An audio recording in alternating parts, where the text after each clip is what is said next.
મોદીએ ત્રીજી ઇનિંગની તૈયારી શરૂ કરી દીધી છે અને એના માટે પ્રધાનમંત્રી નરેન્દ્ર મોદી અત્યારે રાષ્ટ્રપતિને રાજીનામું આપવા માટે પહોંચ્યા છે.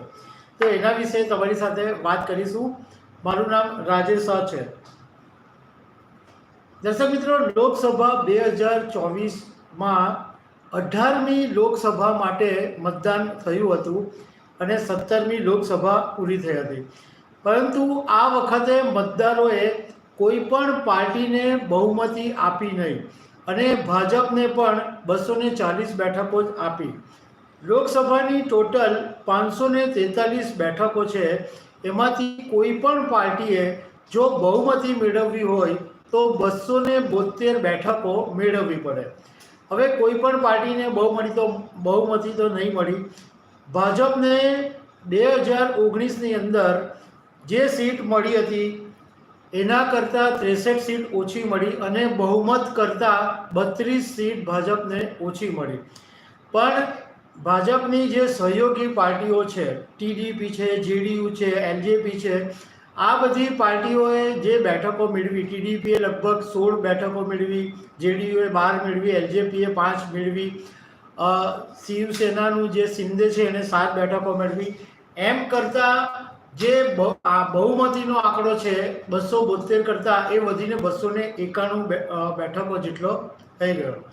હવે કેન્દ્રની અંદર સત્તા બનાવવા માટેનો નિયમ એવો છે કે રાષ્ટ્રપતિ જે પાર્ટી સૌથી સિંગલ મોટી પાર્ટી હોય, સિંગલ લાર્જેસ્ટ પાર્ટી હોય, એને પહેલાં સરકાર બનાવવા માટે આમંત્રણ આપે. આજે પ્રધાનમંત્રી નરેન્દ્ર મોદીએ પોતાની જે કેબિનેટ છે એની છેલ્લી મિટિંગ બોલાવી અને ત્રીજી વખત જીત્યા એ બદલ આભાર વ્યક્ત કરવામાં આવ્યો.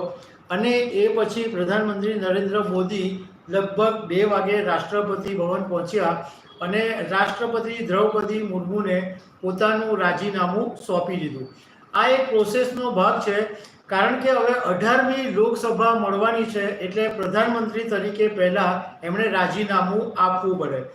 એ પછી પ્રધાનમંત્રી નરેન્દ્ર મોદીએ જે એમનું મંત્રીમંડળ છે, જે એમની કેબિનેટ છે, એ વિસર્જન કરવાની પણ ભલામણ કરી. એટલે એનો મતલબ એમ કે હવે નવેસરથી પ્રધાનમંત્રી નરેન્દ્ર મોદી શપથ લેશે, નવેસરથી એમનું મંત્રીમંડળ બનશે અને નવેસરથી એમની ટીમ બનશે. એટલે 2014, 2019 પછી 2024માં ત્રીજી વખત પ્રધાનમંત્રી નરેન્દ્ર મોદીની સરકાર બને. જો કે સંભવતઃ એવું પણ બની શકે કે પ્રધાનમંત્રી તરીકે કોઈ બીજો ચહેરો પણ આવી શકે. પણ એવું જાણવા મળ્યું છે કે 8મી જૂને શપથવિધિ સમારંભ થાય એવી શક્યતા છે. તો દર્શક મિત્રો, આવા અનેક અપડેટો સાથે અમે તમને મળતા રહીશું. Thank you very much.